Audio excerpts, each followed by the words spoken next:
Holidays-nale, adu namma GT Holidays da. GT Holidays, South India's #1 travel brand. You know you are special when you're with GT Holidays. Vijay TV serial மூலமா பிரபலமானவங்க தான் சம்யுக்தா. இவங்களும் விஷ்ணுகாந்த் அப்படின்றவரும் சீரியல்ல love ஆகி அதுக்கப்புறமா இவங்க 2 பேருமே கல்யாணம் பண்ணிக்கிட்டாங்க. இவங்க கல்யாணம் பண்ணி பயங்கர ஜாலியா இருந்த பல வீடியோஸ் எல்லாமே சோஷியல் மீடியாவில் வைரலா இருந்துச்சு. இப்போ இவங்க 2 பேருமே சண்டை போட்டு பிரிஞ்சுட்டாங்க. இந்த சண்டைக்கு காரணம் என்ன, எதனால இவங்க பிரிஞ்சாங்க அப்படின்றதெல்லாம் ஒரு பக்கம் இருந்தாலும், இன்னொரு பக்கம் பார்த்தீங்கன்னா சம்யுக்தாவோட ஹஸ்பண்ட் வெளியில போயிட்டு எல்லார்கிட்டையும் தப்பா சம்யுக்தாவை பற்றி பேசிகிட்டு இருக்காங்க. அண்ட் அதே மாதிரி இன்டர்வியூஸ் எல்லாத்துலேயுமே என்னை பற்றி தப்பாக பேசிகிட்டு இருக்காரு அப்படின்னு சம்யுக்தா ரொம்பவே கொதிச்செழுந்து போய் ஒரு வீடியோவை இன்ஸ்டாகிராமில் போஸ்ட் பண்ணியிருக்காங்க. அந்த வீடியோவில் அவங்க பல விஷயங்களை ரிவீல் பண்ணியிருக்காங்க. அதில் என்னெல்லாம் சொல்லியிருக்காங்க அப்படின்னு பார்த்தீங்கன்னா, விஷ்ணுகாந்த் அவரோட இன்டர்வியூவில் இவங்களை பற்றி சொன்ன பல கேள்விகளுக்கு பதிலடியை ஸ்லிப்போ ஷார்ட்டாக கொடுத்துருக்காங்க. உங்களுக்கு முதல்ல லவ் பண்ண தெரியுமா, முதல்ல லவ் பண்ண கற்றுக்கோங்க, லவ் பண்ணாமல் அதுக்கு மட்டும்தான் நீங்கள் என்னை யூஸ் பண்ணியிருக்கீங்க அப்படின்னு ரொம்ப ஓப்பனாகவே இன்ஸ்டாகிராம் வீடியோவில் சம்யுக்தா சொல்லியிருக்காங்க. அது மட்டும் இல்லை, நீங்கள் என் கூட 15 நாள் தான் இருந்தேன் அப்படின்னு நீங்கள் சொல்லியிருக்கீங்க. உங்களுக்கும் எனக்கும் மார்ச் 3 கல்யாணம் ஆச்சு. அதிலிருந்து ஏப்ரல் 3 வரைக்கும் நான் உங்கள் கூட தான் இருந்தேன். கிட்டத்தட்ட 1 மாதம் உங்கள் கூட தான் இருந்திருக்கேன். ஆனால் நீங்கள் 15 நாள் தான் உங்கள் கூட இருந்தேன்னு வாய் கூசாமல் போய் சொல்லியிருக்கீங்க. உங்கள் கூட உங்கள் வீட்டில் ஈரோட்டில் தான் இருந்தேன் அப்படின்றத அந்த வீடியோவில் சொல்லியிருக்காங்க. அண்ட் இது மட்டும் இல்லை, இன்னும் ஒரு சீரியஸான ரொம்ப சென்சிட்டிவான இஷ்யூவை பற்றியும் இதில் சம்யுக்தா சொல்லியிருக்காங்க. என்னென்னா, ஒருத்தவங்களுக்கு 24 மணி நேரத்தில் 3 வேளை சாப்பிடுவாங்க, 3 வேளை குளிப்பாங்க. ஆனால் இவருக்கு அப்படி கிடையவே கிடையாது.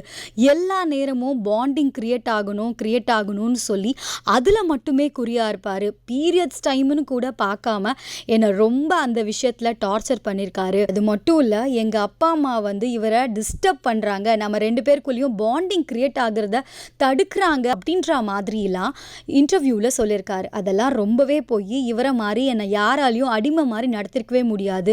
என்னை கிட்டத்தட்ட எல்லா விஷயத்துக்குமே அவர் ஃபோர்ஸ் பண்ணி தான் நிறைய விஷயங்களை பண்ண வச்சார். அதெல்லாத்தையுமே நான் பொறுத்துக்கிட்டேன்.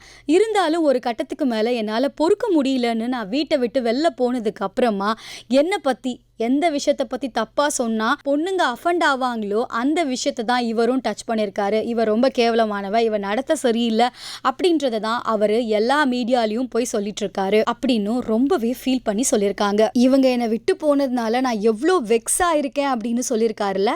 எஸ், என் ஃப்ரெண்ட்ஸ் கிட்ட போய் கேட்டு பாருங்கள், என் பேரண்ட்ஸ் கிட்ட கேட்டு பாருங்கள், என் வில்விஷருக்கு எல்லாருக்குமே தெரியும் அப்படின்லாம் சொல்லியிருக்காருல.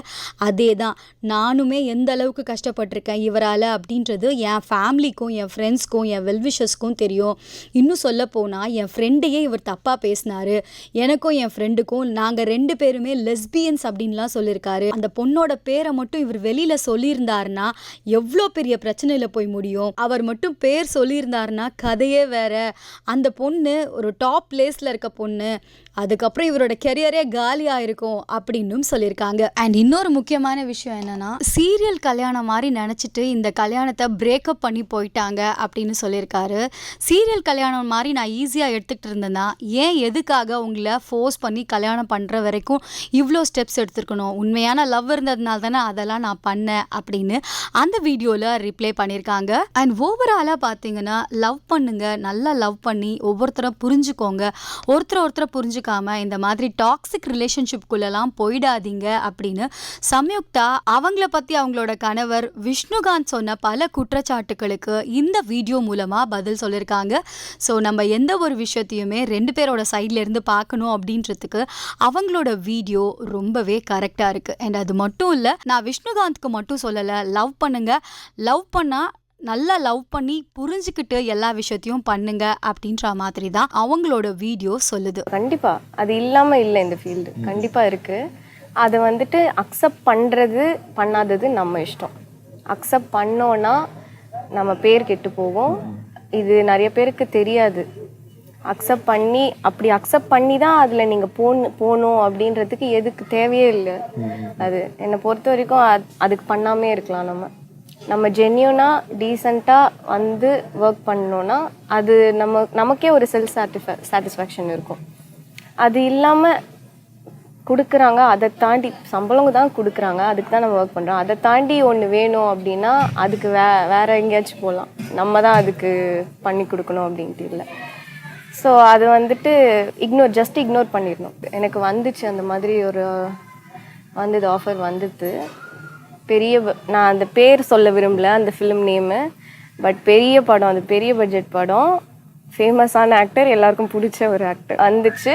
எல்லாம் பேசினாங்க. இப்போ தான் ரீசண்டாக கால் வந்துச்சு, இந்த மாதிரி பண்ணுறீங்களா அப்படின்னு சொல்லிட்டு கேட்டாங்க. ஓகே பண்ணேன், இம்பார்ட்டண்ட்டான ஒரு ரோலு அப்படின்னு சொன்னாங்க. சரி ஓகே பண்ணுறேன் அப்படின்னு சொன்னேன்.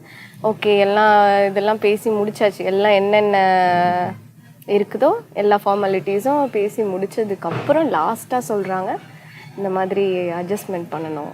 5 minutes ஒரு 10 minutesக்குள்ளே பேசியிருப்பாங்க. அந்த 10 minutesல நான் என்னென்னமோ யோசிச்சுட்டேன்.